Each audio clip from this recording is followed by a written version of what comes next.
Hey there! Today, xCloud comes with a handy Fail2Ban management feature to enhance your server security. Let's see how it works. First, log in to your xCloud dashboard.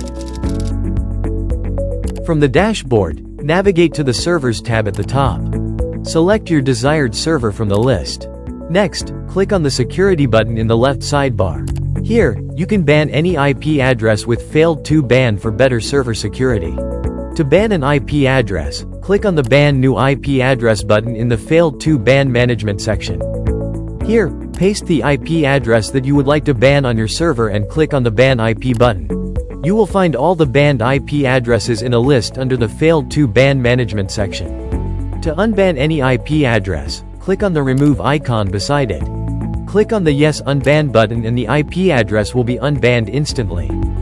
This is how easily you can configure Fail2Ban on xCloud. Like, share, and subscribe for more tutorials, updates and tips.